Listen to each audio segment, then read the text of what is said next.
Welcome back into another edition of Jake's Takes. I am your host, Jake Massucci, and today we got another edition of the podcast. The boys are back. They're back and ready to go. My guys, I got AJ Massucci and Matt Griffin here with me today. They're back, and we're on the NBA Finals, man. The best time of the year. And, I mean, the conference finals weren't what we all wanted. You know, I think we wanted a little bit of longer series. But, hey, we're on the NBA Finals. We got a great matchup, so I'm really excited to discuss that, first of all. But, first of all, how are you guys doing today? We're good? Yeah, we golfed again today, and again, Oakland University's course beat me. It is now like 6-0 this year. But other than that, man, I'm doing great.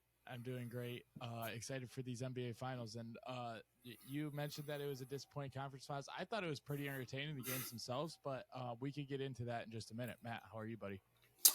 I'm pretty good. It's been a while since we had NBA basketball. We've kind of had a layoff here of like just kind of giving me other things to do, I guess. I feel like I've had a more productive week than I've had in a long time.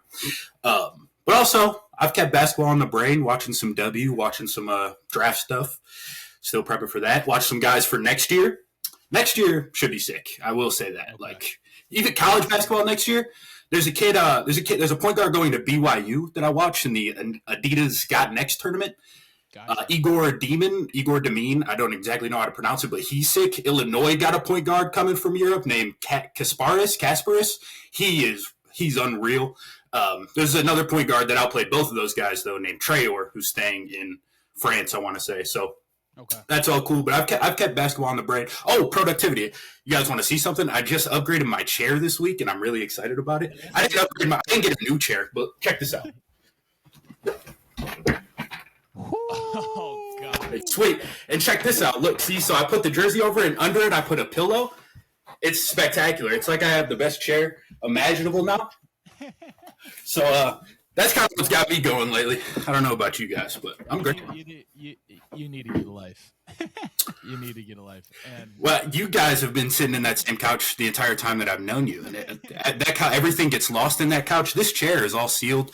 It's very comfortable. My back feels super supported. I woke up, no back pain, no nothing pain. Really, it's been great. I've been going on walks. That's awesome. Look at you. Yeah, awesome, look at you. Really good. It's been a good week. Middle Michigan's changing your life.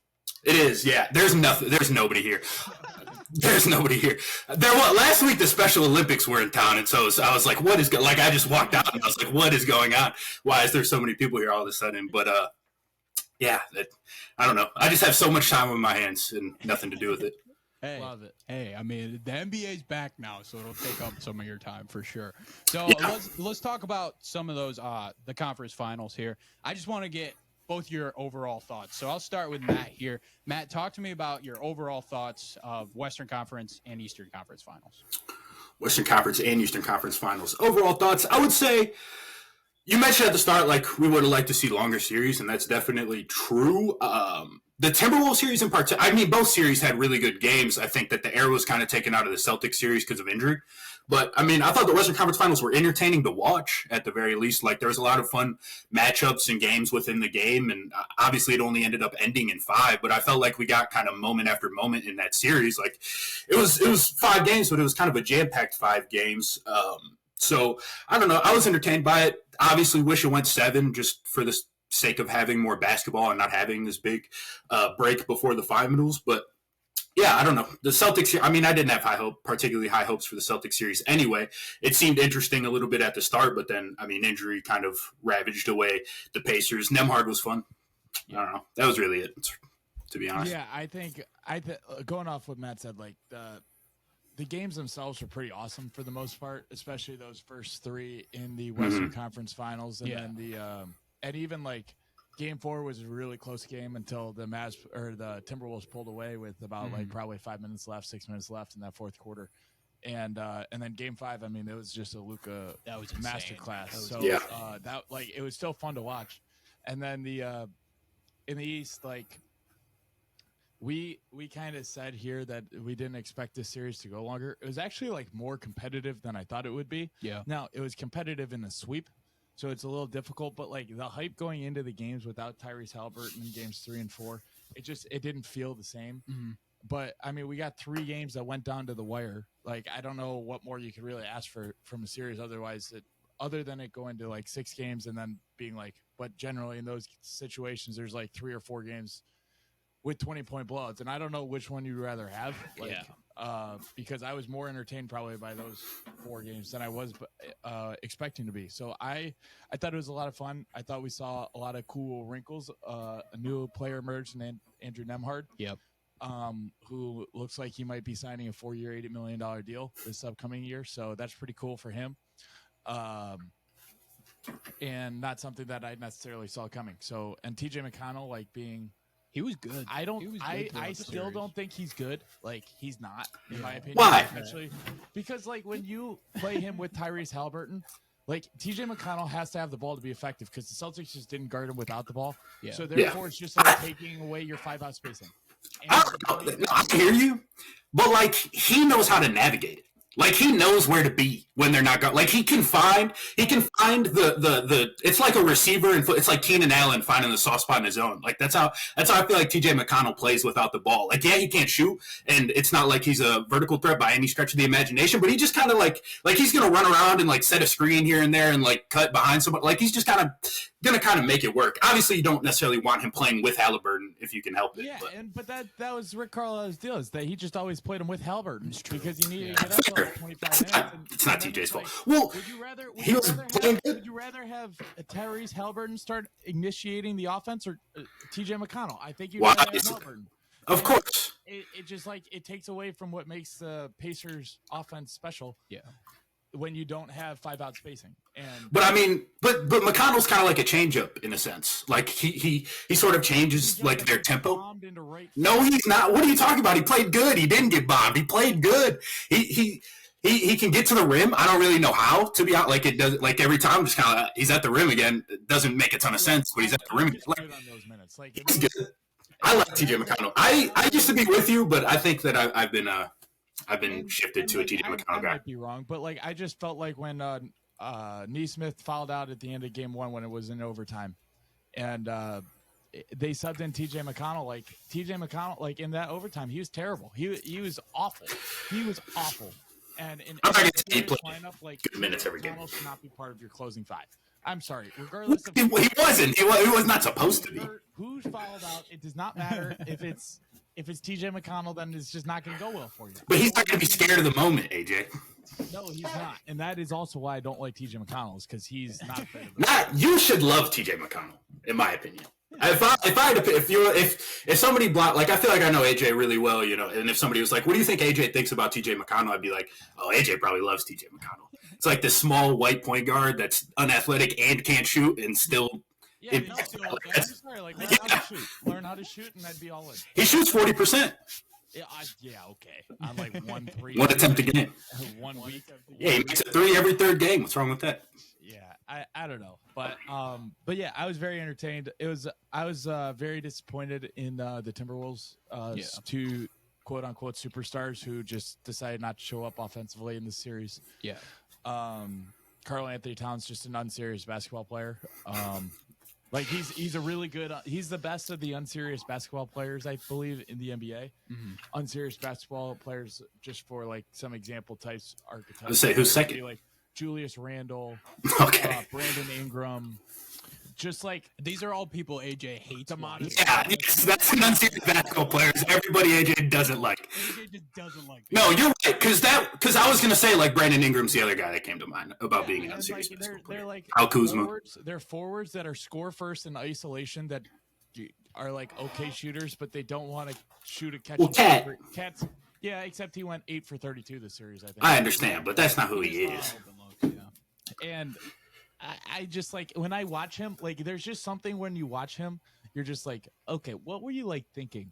And it happens like 6 or 8 times a game.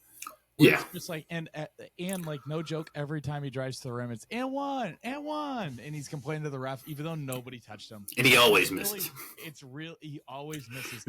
He always misses. It's really funny when you can hear his high pitched voice, and then like imagine his high pitched voice. Foul! it like makes for an entertaining product. So, I still had a fun series. Like it was fun watching Luka be Luka and Kyrie be Kyrie for times. Yeah.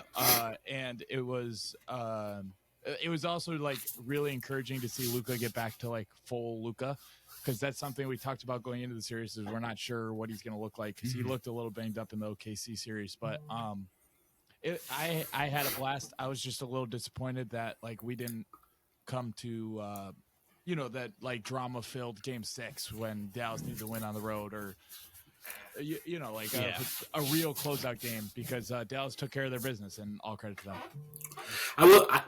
Defending Cat's honor for a second. I don't love Karl Anthony Towns. Hey man, if they just lost last round, we'd be like, Cat was sick this playoff. Like we'd be like, man, he really turned a corner. Like that's how we'd be talking about him.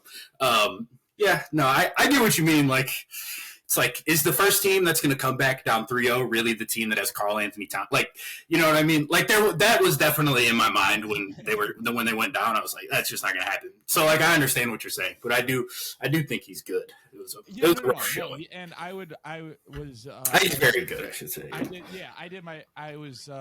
Started my player rankings today for maybe a future episode, but I got to like 15, but like I also did like an outline. And he would be around like the 40 range for me, like 30 to 40 range, probably. Best. Yeah, 30 to 40 range, probably right. Yeah. Like I recognize that he's good, and there's a lot of value to having him as he's the self-acclaimed best shooting big guy, even though like Kevin Durant exists. Yeah. But we don't need to get into that. But I mean, come on, he's not a big. He's a tall guy. He's not a big guy. Okay, but Karl Anthony Towns plays the same position. But he didn't know. But okay. Karl Anthony Towns is 4'5". KD is 4'3". He played some backup center for the Suns. KD is a forward. Cat is a big. That's how I look at it. Yeah, but he's such a bad big defensively that they needed to go trade for a different center that can actually play defense. Yeah. So like, fair. No, I don't. I'm not saying I want him anchoring my defense. Consider it a 4-5 if he like can't play the 5 because he's so bad at defense. Well, he can play the 5. It's not like awesome. You don't like there's negatives to it, but you definitely don't want. I don't know. He plays a different position than KD, but I get what you're saying. He played 5 his whole life, is I guess what I'm saying, until they got Gobert. And so, what were we talking about before I mentioned that? I have no idea. You kind of lost me a little bit. But... The conference final. I think we're still just on. What'd you think of the conference finals? So it was disappointing to see that Karl Anthony Towns. He played really well in that Denver series, and he played like he picked his spots against the Suns, but for the most part, like he was an effective player. And Anthony Edwards was like a bona fide top 10 player in those first 2 rounds. And then this series, like it wasn't happening for him. Yeah. And I think part of that, I think you have to credit the Mavs defense. Part of it was exhaustion. It felt like from an overexertion on defense, but so that was like a little disappointing to see. Like, because if this is a very big talking head point, but it's also true. Like, because everybody loves Anthony Edwards, and he's a top 10 player. I had him at 8, but he, if any other top 10 player went, 6 of 24 in Game 7 against the Nuggets, and then it kind of continued. Like, if Jason Tatum did that, for example, who I had in that same tier as Anthony Edwards, but we would just be all over him. And he's 22. Like, he does have a real excuse. He's 22. Exactly, yeah. It's his first real playoff run. And I do think that he's awesome, and he really had to carry the load too much offensively for the Timberwolves. But to be that like inefficient with his shots, I did feel like he grew a little bit as a playmaker though throughout these playoffs. And it was really cool to see like an unexpected team make a run like that. And then we get to see another unexpected team make the finals today. Yeah. So I still really enjoyed the Western Conference Finals. And we could get more into it if you want, but if we want to move on to the finals, that's totally up to you. Yeah. Go ahead, Matt. I would just say, like, to the Ant, improving as a playmaker point, I think that's kind of the thing that gets lost on people with, like, looking back at the Gobert trade. Like, Tim Connolly, who's their president of basketball operations, like, said as much as when the trade was made, it was like, part of this is that Anthony Edwards is going to be sort of forged in the fire. You know what I mean? Like, he's gonna see the playoff reps earlier than other franchise players get to, because we built a contender around him this early. Like, we built something this early where, he's got to go up against playoff game plans that are all like he's the only like real ball handler, shot creator that they have. And so, I mean, he's playing these championship caliber teams. He played 2 of them in a row, championship caliber teams that are selling out to stop him. I mean, like they're sitting at like the nail help that he sees and the amount of help that the amount of help, like gap help that he sees, like it's not, other young guys, like Cade hasn't seen anything close to, Cade gets game planned for because there's nobody good around him. But I mean, just from the playoff intensity standpoint and sort of that level of game planning, which you don't see in the regular season, I think that stuff's really good for Ant. So he did have some rough games, like you mentioned, the 6 of 24. And then, late in the Dallas series, too, like he had rough games. But I think that this is really, really good for him in the long run. So I agree that it is a good thing, but this is probably not a question for this podcast because this is probably more like team building philosophy point. I'm still not sure. Like, obviously the Gobert trade worked. Like, you could say that it worked because they made it to the conference finals, which is the furthest they've been in 20 years. And you could say that it worked for Edwards because he's seeing all these playoff reps now. But with Gobert already being 31, probably like a player that's not going to age very well, you wouldn't think, because I think he's got 3 good years. Yeah. But like you're probably going to have to rebuild this team around Ant again without draft picks for the next 5 years. Yeah. Like I don't know if it's necessarily the best thing for the Timberwolves to expose. Like obviously, like if you have like they had a legit chance to win the title, so it's worth it. Okay, but like to actually maximize having a player like Anthony Edwards on your team in a small market, let's keep that in mind. Like, what are the chances that you gave him all these playoff reps and then he just like ends up and he grows from them in his prime, but by the time he's ready to win, now your team's no longer ready to win because they've aged out of their timeline, so to speak. Yeah. And now you just kind of prepared him for another team. Like I don't know. I think that's the unanswerable question, unless they end up winning it next year, in the next 2 years, or whatever the case is. But like, just an interesting question to think about that. Jake, what do you think about that one? Yeah, that one's tricky because, like, also if you're the Timberwolves, are you thinking like, oh, we have Ant and Cat, so maybe Cat takes a step up and we can build off those two, in the future? And I mean, I get what we're saying about Cat. Like, he's clearly not there, and it's hard for him to develop because he's not there defensively, like, at all, it seems. But, like, if you have, like, 2 young guys like that, you're like, okay, we have Gobert. Maybe Cat can take a step up and actually be passable defensively, and then we can go get somebody else that can create a defense, the whole point is that you don't have anything else to trade. It's kind of like where I'm coming from. Like, if you could have gotten Gobert for like 2 or 3 firsts, sure. Yeah, for sure. But they traded 6. 6 of their But it's also a bet that, picks. like, Anthony Edwards is just going to be, like, the best player in the world.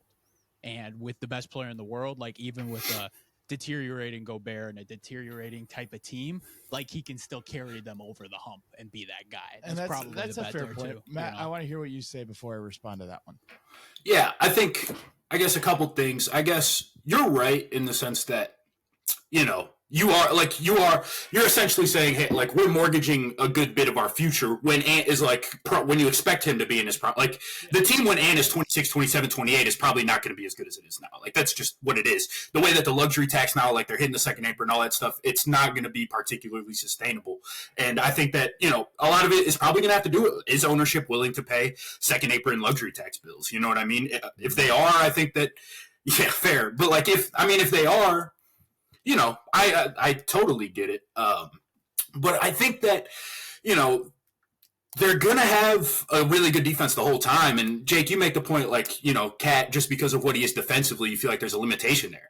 Defense isn't their problem. I think it's pretty fair. Like, that, clearly that's not too big of a deal when you have the rest that they have. And I think Cat has turned himself into a playable defender. But, I don't know. If 4 years down the line you turn Gobert into – you're not going to get another Gobert or something, but if you just get like a guy that is similar to Gobert, like 75 to 80% of Gobert, like Walker Kessler maybe, like Walker Kessler, or if you get a guy who's like 70% of Gobert defensively, but he's actually anything on offense, like he can do literally anything, and that helps you too. Like, so, and you'll still have McDaniels around and whoever else. I mean, role players change all the time, so I think that it's hard to make decisions looking that far into the future because you have no idea what anything is going to be like 7 years down the line. You know what I mean? Like, I think it's hard to make a decision. Obviously, you want to be mindful of the future for sure, but I think that when you have at least a chance to put together a window to open a window, which they have now, I can't get mad at the trade, but like I can't get mad at mortgaging what they're going to be in 2029 because, to be frank, they could be anything in 2029. Like this could go any which way. Really, it's pretty hard to predict. They could nail a second round draft pick who's like a plus starter, and then the window stays open. Yeah. Leonard Miller's on the way, for what it's worth. It was just a question that I had, and I wasn't necessarily sure what the answer is. And I think it's an impossible question, right? Because you could play the what if game all day long. Like, what if the Pistons drafted Carmelo Anthony in 2003? Like, you could go on and on and on and on and on. Why not trade for Sheed? Well, the answer is we probably win 3 straight championships rather than 1. But whoa. You can't be like Carl Anthony Towns, an unserious basketball player, and say you can't win with them. But if we drafted Carmelo Anthony, we would have won 3 straight. I don't know about that, man. The general Chauncey Billups, big shot. General, he would have. How can you be Mr. Big Shot if somebody else is taking all of the big shots? All right, well, we have to switch over to NBA Finals preview. Yes, and to transition to that point, this is one thing that I want to let Jake transition. Man. I know, but I just wanted to bring this up before I forget it. Anthony and I were talking about this earlier about just like because you mentioned like Anthony Edwards taking that next step to be like the guy like instead of being in a tier of 6 to 8 right now, which is what I have him, he would have to be like 1 to 3, 1 to 5, 1 to 5. Yeah. And just like going off that point though, like why I think that's a kind of a bad bet to make is like Luka's in that tier. Yeah. So Luka is now 25 years old and in the NBA Finals. He's going to stay in that tier for 9 years. Yeah, and he'll be there for a long time. And Wemby's in that tier. Well, yeah, and just like the numbers like that. But then also it's just like how many guys 25 and under have actually made an NBA Finals as the best player on the team? It's like Dwayne Wade, and it is LeBron, Doncic, and LeBron in 2007, and it was maybe KD in 2012. Was Dwight 25 and under? Not as he wasn't the best player on that Spurs team on the Magic. Oh, who? Dwight Howard. I think he was. He would have been just right on the over. borderline. He was like just. He was drafted 05 at 18. Made the finals in 2010, 09, I think. 09. Yeah. So yeah, he was probably right on the border. Yeah. But I get your point. Yeah, that doesn't. The point is that it happens maybe once every 10 years. Yeah. Once every 8, and I don't know. Like that just seems like a pretty bold bet to make when. Maybe the long term would have been better, but that also just speaks to what a special talent Luka Doncic is. And, it's true. We will get into that plenty for the finals. For sure. All right. Well, we are going to take a little break, and then we're going to switch over to a full breakdown of the NBA Finals. So we'll be back in a sec. Hello. This is Giovanni Mosheri. You might have heard me a couple times on Jake's Takes.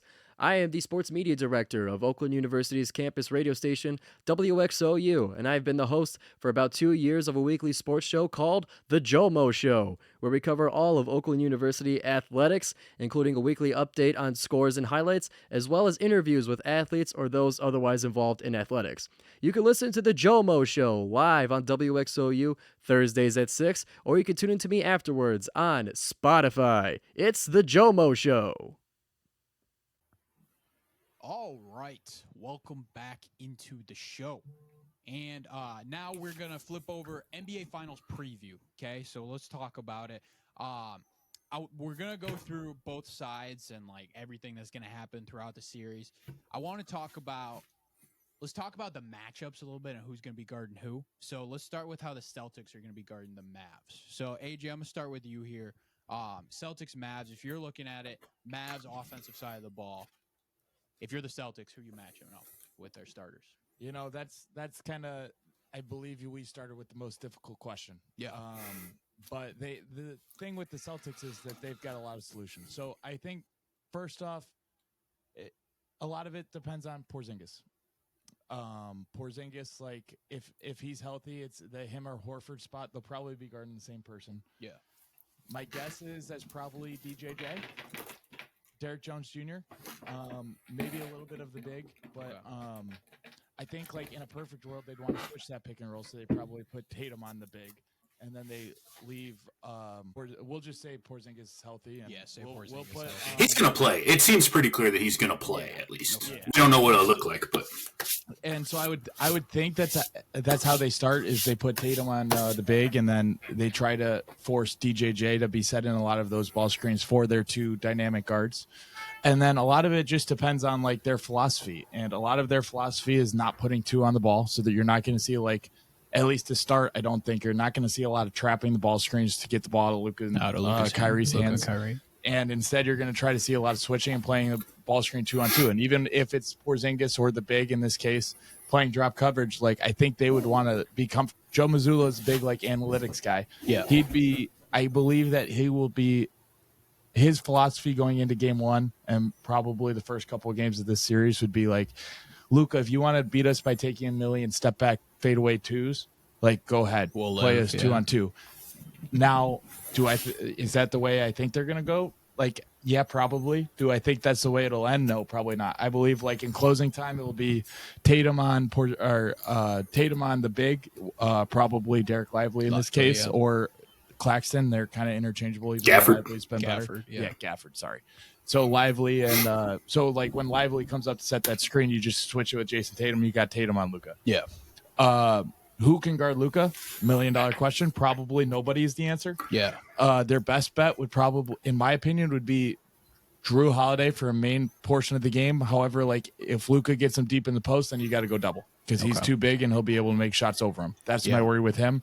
But like just from a pure ball pressure standpoint, I think it's Drew Holiday. The one guy I don't think that could guard him at all is Derek White. He's too small. Luka will shoot over him. I think Jaylen Brown would be good on him, but I also think that he's a better matchup for Kyrie. Yeah. And I would be more concerned with like, let's try to neutralize Kyrie as much as we possibly can because Kyrie, like we've seen, have those up and down games. Luka really doesn't if he's fully healthy. Yeah. So like, let's just try to take Kyrie out and make their offense a one man engine and wear Luka out. Yeah. Because we got like, and I believe Tatum can guard him a little bit. I think Jaylen Brown would be like fine on him.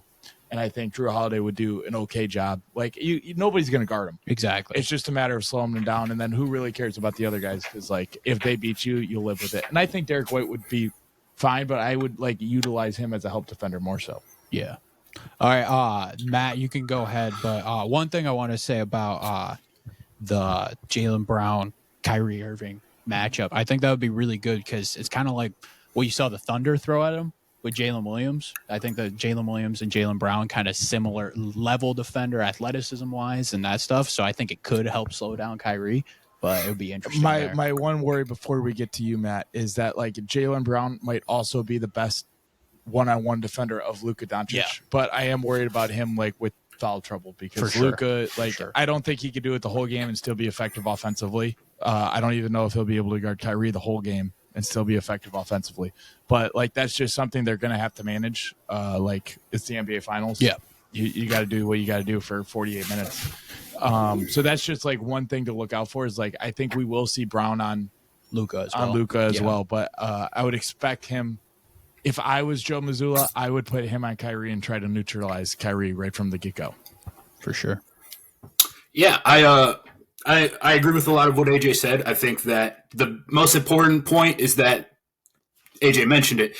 They don't put two on the ball. Like they don't want to give up corner threes. I think they gave up the least amount of corner threes in the league this year. I think, they just kind of put – that is correct. Thank you. Not putting two on Luka is tough. When you start looking matchup to matchup, Porzingis is an important piece of it. I agree that I think that you see a lot of him on DJJ.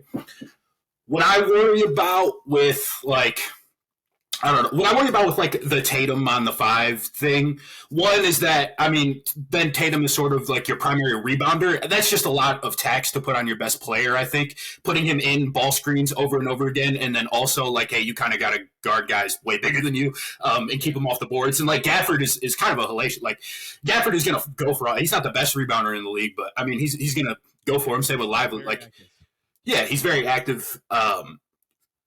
That's my point. Okay, so guarding Luka, I think you're right. they will probably want to switch a lot, and so there will be. I think that they put Drew on the 5 a lot. Actually, they did this in the regular season quite a few times, putting Drew Holiday on the 5, and just so that they could switch everything off. And I would do that. Like, I just think that that's a recipe to get destroyed on the glass. Like destroyed. Yeah, I get that, but it's sort of like. Drew plays such a spectacular positioning game, I think, defensively. Like, he's not going to let you get to the spots that you want to get to. And so I agree also that I think that he's probably the best Luka defender. Last series, I talked about how I thought Jaden McDaniels wasn't particularly equipped to guard Luka, just because Luka is sort of a strength-based creator a lot of the time. Drew, that's what Drew Holiday, like, he's so strong. I think that the strength creators are sort of what he thrives at guarding at this point in his career. Wasn't necessarily always the case. He can kind of guard everybody. But, now especially, I think that you see him do a really good job with strength-based creators like the big, like LeBrons, Julius Randles, guys like that are trying to go through your chest. And that's what Luka kind of is. And I think that Drew does a spectacular job of guarding those dudes because while he also doesn't give up position, it's very hard to like dribble in front of, like he's just kind of such a pest at the same time. And the pickup point, I'm curious to see, especially if it is Drew on him, because I think that the thing is, if you use one of your two main offensive engines, if you're Boston with Luka, your pickup point can't change a whole lot just because, again, like the wear and tear of a whole series, like an NBA Finals series, I think that you wouldn't see those guys picking Luka up, 60 feet, let alone 94 feet, like you probably would with Drew Holiday or even Derek White. I agree Derek White's probably the guy that Luka's going to target, which is interesting to me because Boston, throughout the whole season, I don't know how often they just switch 1 to 4 because 1 to 4 are all spectacular defense. Like 1 to 4 are almost all defensive level defenders, all of them. And so they felt comfortable throwing those guys on everybody. And I think that they will continue to do so. They switch 1 through 5 a lot, even if Porzingis isn't necessarily have the facilities for that all the time. But just to get them reps at it, I think it's going to be interesting seeing how Luka is able to dissect that, how Luka is able to sort of put Porzingis and Horford in actions, because I think Horford's probably going to struggle in this series quite a bit defensively. I think I said it last time, but he's just not really the same defender that he was a year ago, let alone on their playoff run when he was like spectacular. So I think that he's probably target number 1. Porzingis is target number 2. Fun fact, so in 2018, Luka played 2017, so before Luka got drafted, Luka played Porzingis in like the Euro Cup or whatever, and he targeted him the entire game. The entire game he went at Porzingis. This is when Porzingis was already here and like killing, like he was like the next big thing type deal. He just went after him, and was talking the whole time. Like that's sort of like a personal thing for Luka, let alone now that they played together and Porzingis left and like played really bad in the playoffs with Luka. So I think that Luka, though, like the bigs are going to have targets on their backs. Derek White will have a little bit of a target on his back. He's spectacular regardless. And if Derek White is the guy with the target, like you can't really do a whole lot better than that if you're Boston. Because you got to live with something to some degree. So I think that he's going to average 38. Like that's what I think he's going to average 36, 37 points a game in this series just because like we mentioned, they're not going to trap a lot of ball screens. I saw Luka Gobert was playing good drop. I really think he was like, especially early last series. I was like, Gobert's playing phenomenal. Luka is just literally the best pick and roll player like I've ever seen. like that just is what it is. And it felt like strength on strength the whole time to me. And a lot of people were shitting on Gobert because of, the game winner and because Gobert's just an easy guy to make fun of. But I thought Gobert played phenomenal defensively for a lot of the series. It just didn't matter a whole ton. So I'm starting to wonder how much it really matters. Like Drew's the best screen navigator of the bunch. Drew is going to be the most physical of the bunch. So, playing him at the 5 or like having him guard 5s really entices me because he's done that before. But because like the screen navigation and being able to change the pickup points and sort of like he does a good job. Luka's the best player in the league in terms of like playing at his own pace. I think Drew might be the best defender of like not allowing you to do that. Like he might be the best at speeding up a ball handler. So like it's just strength on strength on strength. You're gonna see a whole bunch of guys on Luka. It's kind of what I think because Drew is the best equipped for some things, whereas Tatum and Brown are the best equipped for some. Like I think Brown's gonna do a pretty good job. He makes a lot of sense because he is so strong and he's so athletic and he, size wise he matches up better than Drew does. So I think that you see a healthy dose of Holiday. I think that you see a healthy dose of Jaylen Brown. And outside of those two, I don't know what else you'd really throw at them. I do wonder how much they live with. That's my thing, Boston defensively. Like, it's easy to say, all right, this is our game plan. We're not going to let the other guys get going. If Luka beats us by himself, Luka beats us by himself, war of attrition type deal. But when Luka's got 43 and there's 4 minutes left and it's a tight game, like, are you going to flinch? Are you going to change? I don't think they will. I don't think you don't think so? They're big trust the math guys. Like, yeah, I will live with contested fadeaway twos from Luka, even though he hits like it seems like 70% of them. Yeah, I just like I don't the Celtics like what's the one metric? It's like effect. No, it's like shot location efficiency or something like shot quality. Yeah, your shot quality. They always win that war. And expected field goal percentage. Yeah. Expected field goal percentage, like based off the shots you take and how far the defender is away from you, like what you normally shoot. They always win that battle, and they always point to it. So, like, I think they will trust the math and be like, if we played them 100 times, we might lose 20. Yeah. But the math changes when there's 2 minutes left, I think. Like, yeah, I don't think they do. You don't think they do? Well, here's the next layer, I think, of the Celtics defense. Like, watching them all season, I think one of my favorite things to watch in the entire league this year. Like, it gave me a real appreciation for Coach Joe Mazzulla. Like, they'll throw a curveball. They love throwing curveballs. Like, they'll go matchup zone randomly. Like, they'll play a 2-3 with Drew at the bottom matchups. Like, they'll do all types of weird stuff defensively to mess with you. And it's like, now is the time to empty the bag. Yeah, it's sort of what I see. I would agree with that, just not against Luka. Like, this is like, you don't think the Timberwolves? If you were playing the Timberwolves, like, like maybe for a possession or two, and definitely like when Luka's on the bench during the game. Okay. But like Luka's too smart to see, like, if he sees zone, like you're just getting a corner three, or you're getting a layup or a lob or Luka's gonna. It was the same deal with like Jokic last year, totally. Just like those two players. I don't disagree with that. I guess what I'm just saying is the curveball. Like, how many changes are they going to throw? How many times are they going to change? Because like I think Joe Mazzulla believes in those things as much as he believes in the math and staying true to himself. I think that he also believes that like, hey, this is a dynamic game and things change throughout the game. Yeah. So changing looks like you can't, like you say, you can't like try and do something like kind of wonky against Luka because he always figures it out. You also probably can't do the same thing every time against Luka because he's definitely going to figure that out. He figures that out, yes. Yeah. And one aspect of the Mavs offense versus Celtics defense that we have not gotten into yet is that I think the Celtics bench will be burnt toast against Luka and Kyrie. And as soon as one of those guys, whether it's Al Horford, Sam Hauser, Peyton Pritchard, as soon as one of those guys check in, like – that's when I really think they're going to get going. And then also like another aspect of the Celtics defense is like against these Pacers. Now the Pacers have a legit offense, especially with Tyrese Haliburton. And they had some crazy like shooting when Tyrese Haliburton wasn't there. Yeah. But so like whatever. But like you could obviously see like the Celtics defense be like pretty mediocre and really throughout this playoff run. And then they turn it up for the fourth quarter or they turn it up for a stretch in the third quarter when they go on their run.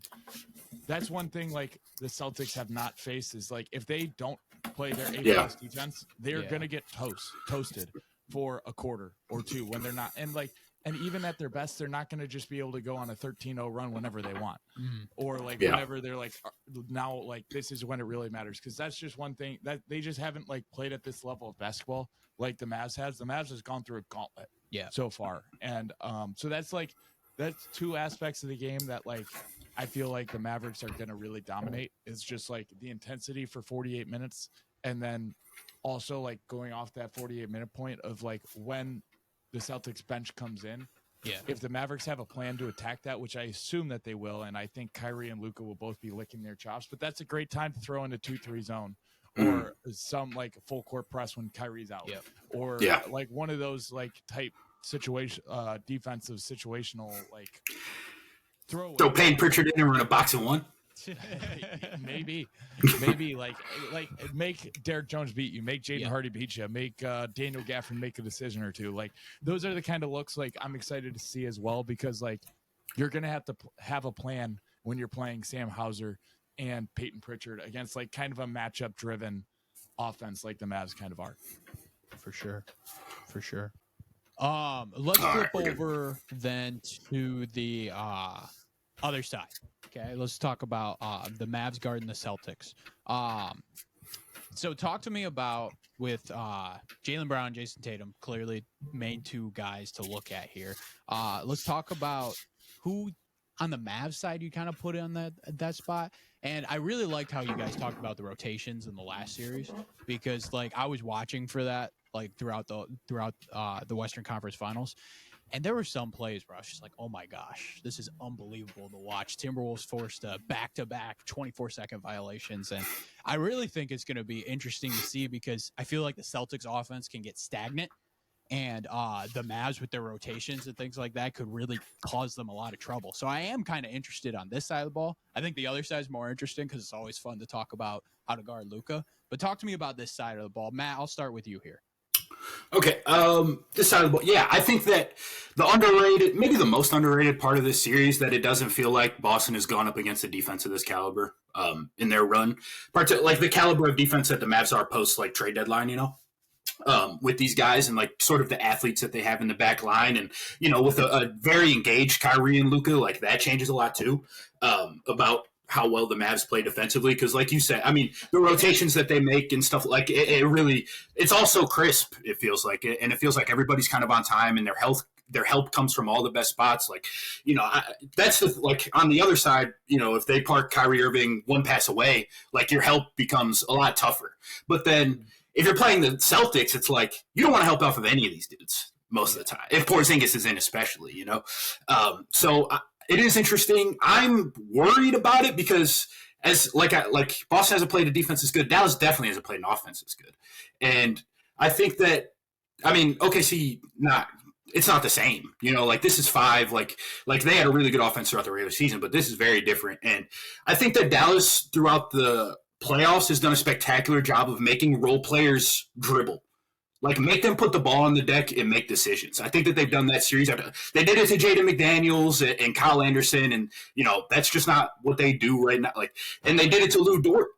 Yeah, Karl Anthony Towns, yeah. Him too. I don't think they made Karl Anthony Towns do that. I think he just did, But they did it to Dort, and that worked spectacularly. I mean, they did it to a lot of the Thunder, but especially Dort comes to mind. Like, that's the thing. Like, you don't feel great about like when you make Drew Holiday attack a closeout. I mean, he's not a particularly good offensive player at this point in his career, but he can attack a closeout. Like he's a competent starter level offensive player. And same with Derek White, he's a spectacular shooter, but it's tough. I think that the help point is Drew Holiday to me. I think that it's Drew Holiday or it's Porzingis. I think that the other piece of it is with how often they switch. I mean, Porzingis is sort of their matchup killer, or their mismatch killer, I should say, or he was throughout the whole regular season. Obviously, hasn't really been there for the playoffs, but he was their mismatch killer throughout the regular season. And I mean, there's going to be mismatches because Dallas is going to switch sometimes. Yeah. I'm interested. Porzingis is just parachuting in. He hasn't played he's just jumping in cold. He's jumping in cold water essentially. He hasn't gotten used to it at all. This is not like familiar territory for him really. Like, I don't know what he looks like, and I think that changes so much of how he deals with playoff physicality. I don't even really know, let alone in the finals against a really good defensive team. Like, how much can you rely upon him? Because to me, you can put Luke on him, I think. And I mean, switch Luka on him, I guess I should say. You don't want to start him on Luka because then Luka's in the action relatively easily. But it's going to be tough. It's going to be a tough series for Gafford. I think Lively's going to survive, but Gafford is so much more hell bent, sort of on playing a deeper drop that I wonder what is the pick and pop just going to kind of play Gafford off the floor to a degree sometimes. I'm not sure. It's tough. I think you got to start Jones Jr. on Tatum. I think that's pretty obvious. I think in PJ, I'm going to put on Jaylen Brown for now. I'll change that if I have to. I feel okay with I feel okay with Luka on Drew and Kyrie on Derek, for example. Derek's going to do a good job of pressuring the ball, not Derek, excuse me. Kyrie's going to do a good job of pressuring the ball when Derek White has it. The coverages are going to change a lot. I think that it's going to be shifted quite a bit depending on the personnel and how comfortable they feel with their backline rotations. And if they feel like they have to trap Tatum every once in a while, they're good at it. You don't really love trapping Tatum because Tatum's not the nuclear offensive player and the rest of their guys are so much better than the average role player that you play. Like, I hate when teams put 2 on the ball against Boston. It feels like that's death because they're just so good at shooting and the ball starts pinging around. And when the ball starts pinging around for that, like, they get caught in the mud more often than a team of their caliber should, for sure. But when the ball is pinging around, it feels like they're unstoppable. So I think I think that they have to play pick and rolls 2-on-2 as much as they can. In my opinion, like as much as they can, they have to live with that. I said, I don't know, like how you can't flinch against Luka trying to play pick and roll, essentially 2-on-2 run and drop. I think you just have to with Boston. If Jason Tatum beats you by pull-ups, he beats you with pull-ups. He's not a particularly good pull-up shooter. It's like, it is what it is. He's a good, it's up and down, but I think you just kind of got to play that game. I could not agree more. Now that I think you have to play that game when Porzingis is. Yes, that's a good point. That's a good point. Horford, then you kind of got a helping point. With Horford, and you know what? Al Horford's totally capable of coming in and hitting 6 out of 12 or 6 out of 14 threes, and you got to live with that. Yeah. But he's a guy you can make, make him dribble. That's hot. You can close out on him, and if you can make him Porzingis, he can put it on the floor a little, for his size, especially, he can put it on the floor. Horford's not quite the same anymore.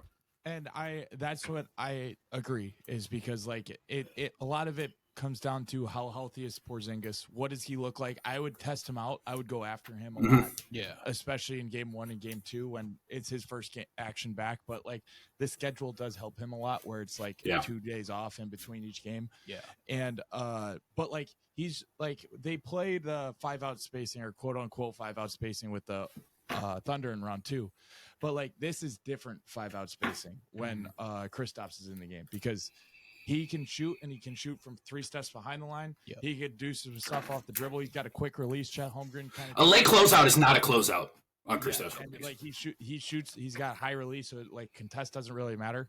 Yeah, that's what I'm saying. Yeah. And Chet Holmgren, you can get out to him and still bother his shot quite well, because he's got that longer load up time. Yeah, and that split second makes all the difference at the highest level of basketball, which this is. Yep. So those are just I'm worried about this side of the ball. This is where I believe that they will lose it. But like Matt said, I would be, especially towards the end of games, I'm willing to switch Luka onto Tatum, and willing to switch because I feel like switching defense, because there's no perfect real answer for any of these guys. Anybody on the Celtics can kind of guard anybody on the Mavs, at least do an okay job. And I just feel like the most important thing is making them stagnant. And I believe that's how the Celtics become stagnant, is switching defense. So I actually like this side of the ball for the Celtics, but that's how I would be approaching it as the Mavs. And if they want to isolate Tatum 10 times at the end of the game against Kyrie Irving because he's got 10 inches, well, I'll live with a pull-up from Tatum 10 times. Right. Yeah. That's the thing. If he's driving on Kyrie, I don't love it. But is he going to drive? Then you help you recover. And but another thing is we're mentioning you can't put a third guy into action on the pick and roll because that's when the ball starts moving. Well, the Mavericks rotations are better than anybody that the Celtics have seen so far this playoff. For sure. 100%. I believe that there is and the Mavericks have shown that they're very comfortable in those situations. Now, they haven't seen an offense like Boston, so it will be an interesting chess match to see. So maybe you give it a try. I don't really know. I definitely believe you force Porzingis to kind of beat you in that first half of game 1, and then you kind of play it from there. And then if let's say he's not 100% and Horford's closing game 1 and game 2, force him to shoot as many threes and put the ball on the floor as possible. He's the helping point. And then you play out of that. Yeah. And just don't let Drew Holiday take corner threes, because he's 63% 3-point shooter. At least he was that for a large majority of this year. Yes. From the corner specifically. If he takes an above the break 3, his 3 is not lightning quick. I feel okay helping a little bit there, but that help guy's probably Luka. So it makes it a little difficult because he's not the greatest help player in the world. He's not terrible, but he's not that's not what you want him doing necessarily. But like we said, there's 7 games left, and this is for all the glory. So I'm sorry, you have to do a little bit more on defense, because guess what? This other team's really good as well. So it'll be a great chess match. I can't wait to see it. There's so many different things that they can do. I don't know necessarily what they'll go to. be shocked if they put 2 on the ball immediately. Mm-hmm. That's something I would try to stay away from as much as possible, because I want to bog them down as much as humanly possible. Yeah, Matt. Going back to the Gafford point of you saying he might struggle this series, do you think it would be more like of a Maxi Kleba type series? Or? That was going to be my next point. Okay. With the switchier lineups, like Kleba can play now. You know, like he's from what I know, he's healthy or like healthier. I thought that he had like a fantastic defensive season, like fantastic, yeah. and a lot of that is because of what he does as a help defender, but. You feel probably more comfortable switching him onto like a big wing than you like way more comfortable switching him onto a big wing than you do their other bigs. For sure. Yeah. He played in game 4 and 5 in this last series, and he looked up. Yeah. He didn't look great. He had his moments. That's fair. But, like, He's just coming back though, you know. Yeah, and like after a week, like it probably is totally different. But he looked very uncomfortable shooting the ball. Like when he was hesitant to shoot. He didn't take his first 3 until the fourth quarter, and he played a large majority of game 4, I believe it was. And like if he's not shooting the ball, then I don't think that's worth it. I think you just kind of got to like obviously like you keep your starters. You're in the finals. So you're gonna keep your starters for game 1. But like I would just try to match up Gafford with as much as Horford minutes as I possibly can. Yeah. Because Lively will be a little bit quicker to get out there to contest that 3. And is Lively fully healthy? It seemed that way. He seemed pretty. Yeah, that's what it. Yeah. Okay. Like, I mean, he had that scary moment in game 5 as well. Yeah. No, he played. He came back after that because when that happened, I was like, oh well, that's not good. Like I was like, this is not good at all. But again, man. Try and just ruin the this guy. Yeah, that's fair. Insane. That's fair. All right, so next question for you guys, and this one I'll start with AJ here. So talking about Kleba, I mean this could be one, but like who will be like a sleeper name to look out for in this series? I'll start with you, AJ. All right, so sleeper name. I don't think Tim Hardaway Jr. is going to get much run in this. Wouldn't bet on it. Yeah, no, I don't think that one's happening. Jaden Hardy. Maybe he could have a Jaden Hardy game, but I also don't know how well he survives. Maybe like if he's playing in some of those bench units, the Celtics try to run a junk defense, and he might hit 5 threes. I don't know. Mm-hmm. But so that's a name to look out for. If like PJ Washington or Derek Jones Jr. starts hitting their threes like they were in the second round, but I don't know. I wouldn't bet on that. I would expect them to shoot it better than they did in this last series against the Timberwolves. But sleeper name, like I would put my money on Jaden Hardy, I think, for the Mavs. Okay. And then for the Celtics, I don't know. Sam Hauser's been pretty bad these playoffs. Just need to see one go through. Just one. Just see one go through. Let him shoot a technical free throw. That's true. This guys see the ball in the maybe like I could definitely see Peyton Pritchard getting off for a minute. But so I'll just, like lame answer, but the 2 guards that come off the bench that are shooting that first, are scores. But like I just can't really see anybody else like coming off the bench out of nowhere. Maybe Dante Exum return. Dante Exum. I don't know. Maybe. I don't hate it. Yeah, I think Josh Green is a guy to look out for on Dallas. I think the X factor, like player to look out for. He's a starter, so I don't know if it's quite like look out for him, like Kyle Anderson sort of or something like. But I think it's a really important Derek Jones Jr. series. I think because of how much he's going to be tasked defensively. Like I mentioned, like I think that they've kind of got to live with playing a lot of pick and roll 2-on-2, and I mean.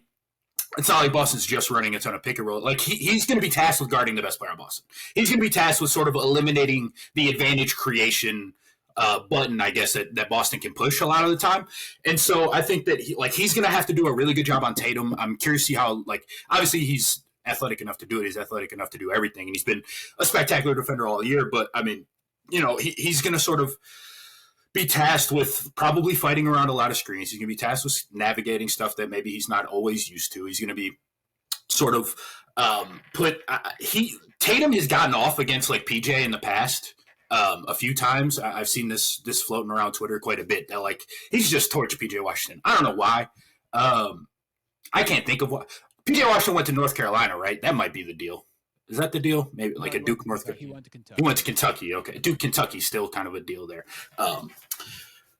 So I don't know. Going off I don't know, but Derek Jones Jr. point, so defensively, he's going to be tasked with a ton. Yeah.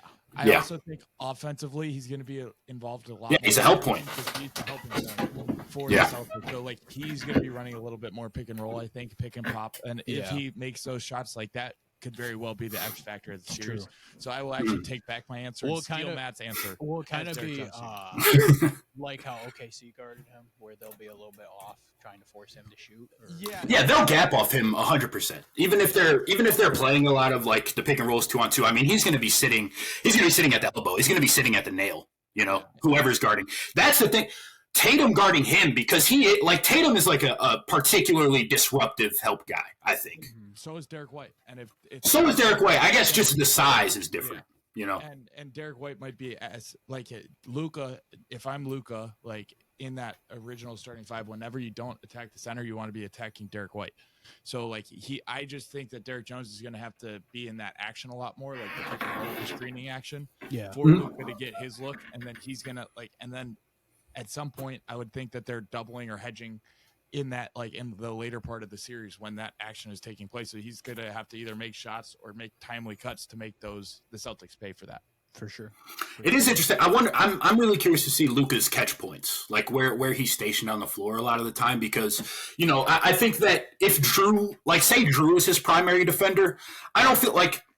Obviously, he's Luka Doncic. He's going to run a lot of high pick and roll, but I think that if he is, like, if Drew was the primary defender, I wouldn't be surprised if you saw Luka move off the ball a little bit. Like, they run something to just get him the ball a little bit lower. Mid post, baby. Yeah, just get him the ball in the mid post, sort of let him work from there. Like, clear out a side if you can. Now, I mean, none of this stuff is going to catch Boston by surprise by any stretch of the imagination, but, like, you're not just going to run 60 pick and rolls.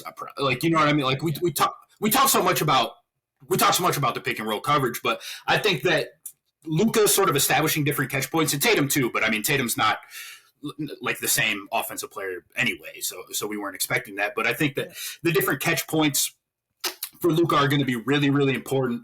And what his rim numbers look like. I'm really, because I thought coming into the playoffs or like throughout the regular season, obviously he had a phenomenal regular season, but like even watching him, I was like he's not driving as much, or at least it didn't feel like it to me. Maybe he was driving just as much because he has the ball so much, but I felt like just like the percentage of his possessions used that were like drives getting all the way to the rim felt lower than it did like 2 years ago. And I thought that in the playoffs it would change. Now he was injured a lot of the time, and last series Gobert was at the rim, so that like you don't really want to do that then either. But I wonder if against Boston, he's going to feel a little bit more comfortable. Hey, I'm just going to catch and like get to the rim a little bit more, sort of bully my way all the way to the hoop, and then hey, it's Porzingis at the rim, and he's huge and he's long. But I mean, he's not Gobert. Like he's not the best rim protector in the league. And so even if I can engage him and it's a dump off pass to Lively or something like that, like there's going to be, I think, more ways to attack than there was against Minnesota. Sure. And going off that point of when Luka's in the mid post specifically against a Drew Holiday or Derek White or a smaller defender, that's when I think the Celtics hit the panic mode and are like after probably two possessions of either Luka getting to the foul line or hitting a fadeaway over the smaller defender. Another thing that the mid post does for Luka is it doesn't like force him to dribble in front of Drew. Because I have to imagine that's a very scary thing to do. I would imagine to dribble in front of Drew Holiday, because like Luka's handle is crazy. You never see him lose the ball. It's actually wild. Yeah, it is. But that's just like and then like so that might be another way to initiate the Celtics getting two on the ball, and then you can play out of that a little bit easier. That's just another thing I'm looking for. And then a thing going off the drives. Do you think like Luka getting all the way to the rim? I mean, it might just be down because now he's playing always with the center that's kind of in the area, and he's throwing a lot more lobs there to that guy. With that, like, that's part of it. I think a lot of it was just like regular season pacing. Like we got to play 82 of these. You know, I think that was probably like you see LeBron. Like I mean, Luka's 25, so but like I mean, he's not Anthony Edwards. You know what I mean? So I think that a lot of it was just, hey, I'm not going to go to the rim. I'm not going to be living. You know, I'm not going to take 9-10 layups a game because he doesn't have to, because he's averaging 35 doing everything else and expending less energy. Mm-hmm. All right, why don't we move over to how each team wins the series? So I'll put it together here. So I'll have Matt, why don't you answer how the Celtics win the series, and then AJ, you answer how the Mavs win the series. Okay, so Matt, I'll start with you here. How the Celtics win the series? I think one is going to be Porzingis is relatively healthy and plays at least. I think there's a case to be made. I genuinely think there's a case to be made. Like if everybody was healthy, that Porzingis is their second best player. Genuinely do. Yeah. If he can play like their fourth best player or fifth best player, like if he can maintain that level and be like the seventh best player in the series, if he can be better than every Maverick not named Luka and Kyrie, Boston's going to win. I think that's sort of where I'm at with, or like they should, I should say. It would take sort of a Herculean effort, I think, from Luka to make that not be the case. So I think that their path to winning starts through Porzingis, one. Two, it's in crunch time. One, you can't play 6 games that are within 5 points within 5 minutes because you're not going to close better than them. It just is what they have the best closer in the league and they have the best secondary closer in the league. Like that just is what it is. You gotta win a game, or you gotta win 2 games probably by 10 points. 2, I think that because you might split the clutch games with them, maybe, but you can't. Like I don't think you can count on going 3-1 in clutch games. 2, Jason Tatum. He's another guy. Like, how often is he getting to the rim? What are his rim pressure numbers look like? Is he falling in love with the pull up? A, and 2, is the pull up falling? If he's falling in love with the pull up, is the pull up falling in love with him? That's a question because that's super duper up and down, but he never goes away from it, even when it's not going in. Like he just keeps shooting them. So it's the finals now. Maybe it's sort of a different mindset in terms of shot selection and shot diet. I think that that's really important. I think can Jaylen Brown take advantage of advantages created is really important because we've talked about how well the Mavericks play sort of mitigating advantages that are created. And when they're in rotation, it feels like they're the best team in the league at that specific, situation. Can Jaylen Brown take advantage of those, get all the way to the rim, draw some fouls, sort of keep their offense steady when Tatum's maybe not got it going the whole time because he's not going to have it going the whole time. That's just not the type of player that he is. And so I think that those are the 2 things. I think defensively, it's going to take a lot of one. Like they're not going to let the role players get off. I'm sure that that's sort of like their first mindset. But do the curveballs hit? Like are your curveballs throwing strikes? I think when you do mix something else in, does it work, or is Luka sort of just torching it? Is a big thing. And then my last key to Celtics victory, I think, is don't make Luka mad. Don't make Luka mad. Just be nice. Just be cool. All right, AJ, go ahead with yours. Yeah, so obviously, like the most obvious one, I believe, is like Luka just has to be the best player in the world. Which it's him or Jokic. I don't know who's better. Probably Jokic. I would still give him that too, but like they're right there. So he has to play like Luka Doncic. Play maybe even better than he did this last series because this is a different level of opponent that they're facing. They have to so that's the first and most important. Like, and if he's not, then I don't really think they have a chance in this series. And then the other way that they do it is that like the combination of Luka and Kyrie, and they're the 2 best players in the series. So like if Kyrie really, really gets going, then I can see like an avenue for Luka to just be really, really good and them to win. Yeah. And then like they just need to they need to find one wrinkle. They need one other guy to step up. And then whether that's PJ Washington, Josh Green, or Derrick Jones Jr. or Jaden Hardy off the bench, like plays a great 15 minutes in a couple games. Like they're going to need one role player game. Yeah. And then, I mean, that center rotation needs to be effective.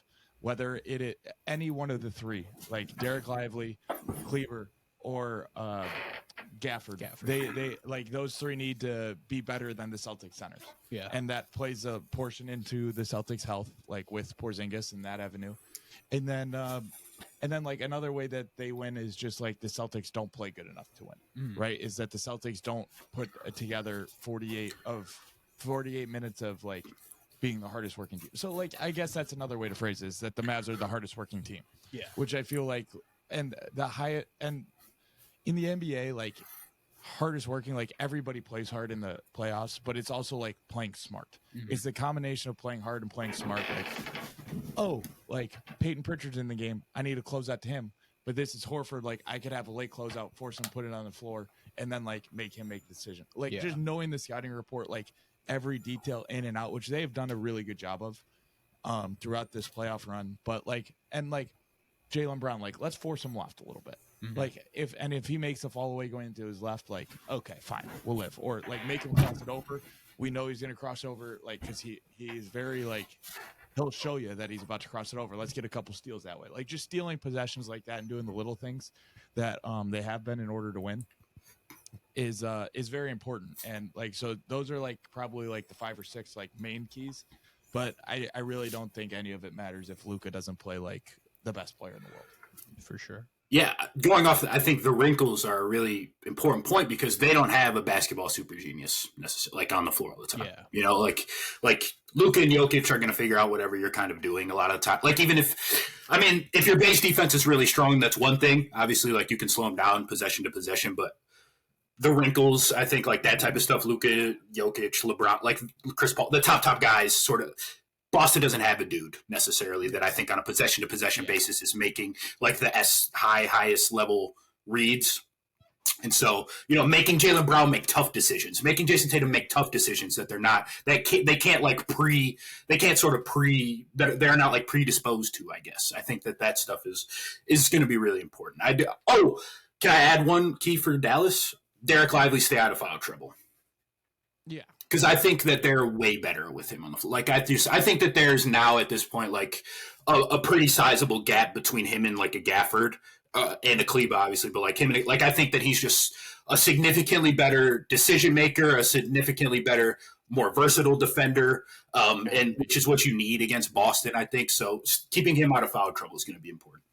And one thing going on along with Dallas, too, that hasn't really been a storyline, and credit to Dallas for not making it a storyline, but it's the minutes without Luka Doncic, the 8 to 10 minutes a game that he's out of the game. They're winning those minutes.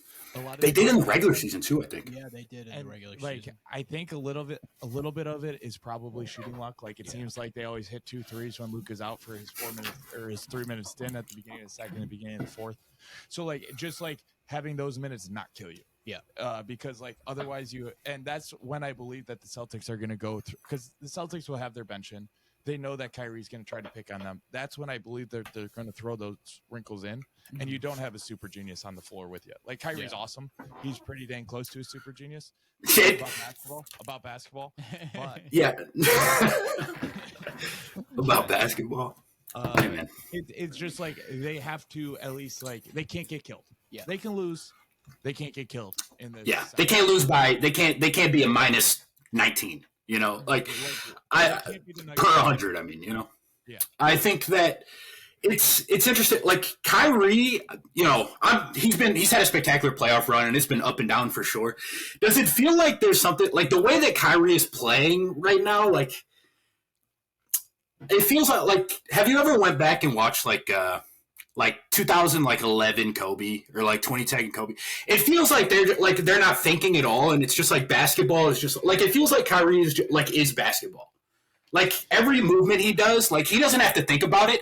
Everything is just coming naturally because I'll see him, he'll create an advantage, but I think he's just like, nah, let me step back. Like he's just sort of like playing with a certain level of confidence. I think that you can't put a number on or anything like that. I feel like he is just like is like he feels like basketball. He is entrenched in basketball. He is like the skill has just taken over his body to a point where everything feels so natural and everything is flowing together and chaining together in a way. Like it's like he's out of his body when he has the ball in his hands or something. I don't know. It's weird. Like just watch him move, I guess, is the thing. I've noticed this lately. I think I agree, and this is actually making a lot more sense now because he also like when he has to stop moving and take free throws. Like it just goes away. Like he can't do it. Oh, that's a good point.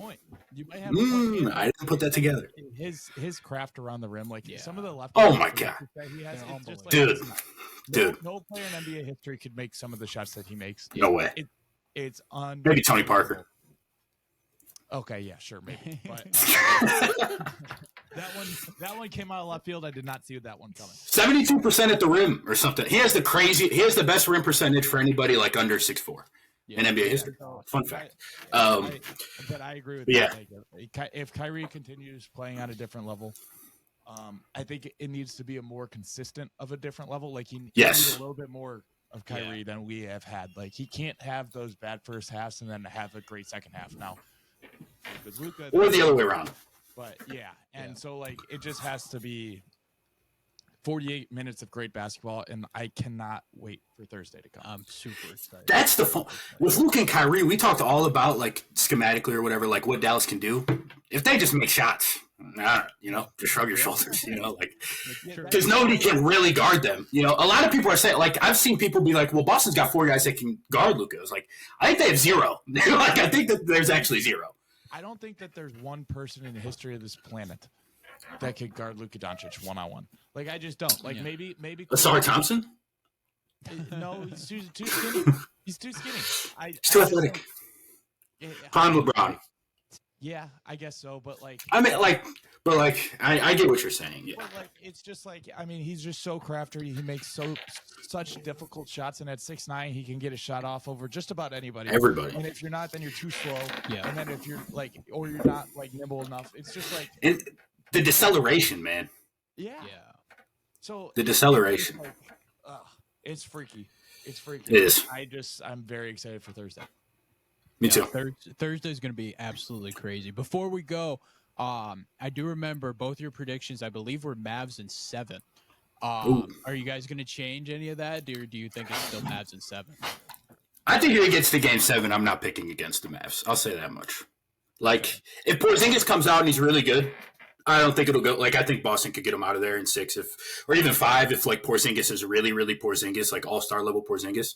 But I think that it very well could stretch to 7. And if we're walking into Game 7, I think that it's going to be another like, oh, Luka's got 17 in the first half or first quarter. Yeah. I think that the Celtics are the better team on paper, and if Porzingis was fully healthy, I would probably pick them. And like Matt said, I think he needs to be one of the best 7 players in the series. That's not a very high bar for a healthy Porzingis, but for an unhealthy Porzingis that we haven't seen in a month, maybe month and a half at this point, I think that might just be too high of a bar to clear. And like I said with Denver, I'm not going to pick against the better player when it's like this. I have the same philosophy. And so I'm going to go with the Mavs, and I can't say with 100% certainty like I could about the Celtics Pacer series in the last round. Yeah. But I'm going to cross my fingers, and I'm going to pick the Mavericks, and that's who I'll be cheering for. So it just makes it better. Yeah. Yeah, me too. Yeah, I think I'm going to go with you guys with Mavs in 7, just because. We can't all pick the Mavs. That's bad news, man. It's like the thing on College Game Day when they all pick the same team. They all pick the same team. Terrible. Exactly, but, Can I ask a closing question? Sure. Assuming that was sort of if they win in Jason Tatum's Finals MVP and he has like a fine series, like 28, 8-5, whatever, normal Jason Tatum stuff. What is your opinion, or like does your opinion of Tatum change? Like how do you kind of view him in the landscape of the NBA? Does it change at all? I think it moves up like a tad, but it's not like for me, he's already like 6 or 7, in the league right now. And he'd probably move up to like 4 or 5, and that's it, because the ring definitely, it solidifies a lot because he's still young and gets this ring, and he's already got so much playoff success. And this just kind of puts the cherry on top. Like, hey, this guy's like a big deal, but it's pretty clear that he's not like a top 3 tier 1 guy. And I think even if like he were to average like 30, 10 and 7 or whatever, have a monster series, I think it would be pretty clear like, oh, this Celtics team is just way better than this Mavs team, and that's why they won it. It's not that Tatum was that guy. So I think it would be hard for him to move up to like top 3, but I could definitely see him moving up a few slots, especially if he were to win that MVP and like be the guy of this team. What about you, AJ? I think it speaks more to the team that they have built than it would for him. And I think it would mean like a lot more to his legacy per se of like, yes, he was the best player on a championship team. He checked that box. He'd also probably be the best player on a championship team since 04. Since Dirk. Like, I think Dirk's better. Yeah. So like since Chauncey or Ben Wallace. Yeah. That's true. So like, I think that there is that bar as well that like, but then like, but I feel like it checks a box for him, like for his legacy purpose more than it does. Like, because if he never won one, we'd be like, how did you not win? I feel like this is the best starting 5 in the NBA that we've seen since the 2017 Warriors. I think you're And right. if you're Jason Tatum as the sixth best, like this is like the theory being tested out right now is like, what's the worst player I can make to have a championship team? Yeah. That's like a realistic team. So like, Yeah. I feel like Is this team realistic? No, it's not. Okay. Exactly. Yeah.